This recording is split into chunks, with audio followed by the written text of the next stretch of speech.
삼성바이오로직스가 증선이 거래 정지 결정에 대해서 행정소송 및 집행정지, 가처분 신청에 나설 계획을 밝혔습니다.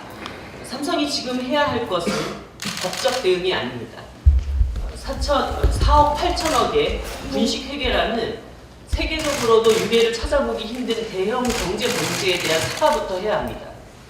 그런데 이재용 부회장이라며 국민들은 묻고 있습니다. 분식회계를 진짜 책임져야 할 사람은 회계법인도 국민연금도 아닌 이재용 부회장입니다. 불법적인 경영 승계가 없었다면 불법적인 회계 조작도 삼성물산과 제일모직의 합병에 국민연금을 이용하는 일도 없었을 것입니다. 하지만 삼성바이오로직스에 대한 증선위의 결정부터 시작해서 우리 사회 슈퍼갑인 삼성의 아성을 조금씩 흔들리기 시작하고 있습니다.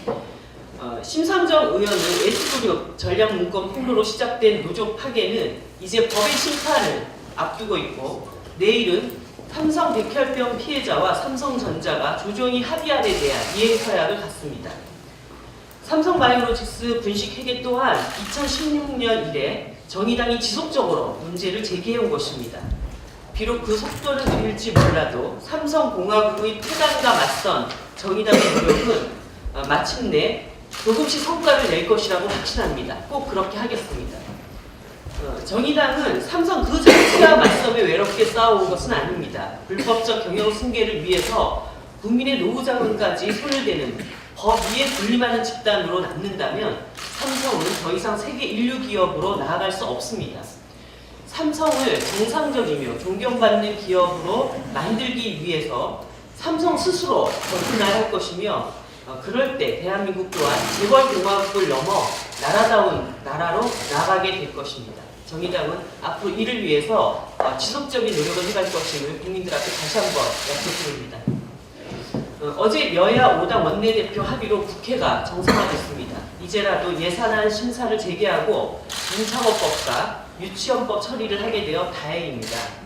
그럼에도 국민의 요구인 사법농단 연루 법관에 대한 탄핵안 합의가 불발된 것은 유감입니다. 이미 제가 제안한 대로 동의하는 정당이라도 소추안 제출을 위한 논의 테이블을 열어서 조속히 탄핵 소추안을 처리할 수 있도록 해야 합니다. 이번에 국회 정상화 과정에서 논란이 됐던 채용비리 국정조사 대상에 강원랜드도 포함되었으며 자유한국당도 이를 동의했습니다. 누차 말씀드렸듯 강원랜드는 518명 합격자 전원이 청탁 인원이 최대 규모의 채용비리이며 당시 여당 의원이 연루되어 재판 중인 권력형 비리입니다. 정의당은 수많은 청년들을 들러리 세워 낮밤의 눈물을 흘리게 만든 이 사건의 실체를 철저히 밝힐 것입니다. 한 가지만 마저 말씀드리겠습니다. 어제 정부가 하해치유재단의 해산을 결정했습니다. 당연한 결정이고 환영합니다. 박근혜 정부의 무력적인 한일 합의에 의해서 탄생한 하해치유재단은 그 이름과 정반대로 위안부 피해자에게 더 큰 갈등과 고통을 유발했습니다. 어제 정부는 재단을 조성하면서 일본 정부가 거출한 10억엔에 대해서는 입장을 밝히지 않았지만 이는 일본 정부에 돌려보내는 것이 마땅합니다. 정부가 어제 피해자 중심주의에 따라서 이 문제를 해결하겠다고 했습니다. 하지만 우리 정부가 재협상이 불가하다는 기존 입장을 계속 고수한다면 앞으로 일본 정부 차원의 사과와 배상은 요원할 것입니다. 정부가 주장하는 피해자 중심주의가 피해자가 알아서 하라는 자력 구제를 지칭하는 것이 아니라면 이제라도 제대로 된 합의를 만들기 위한 전향적인 노력을 해야 합니다.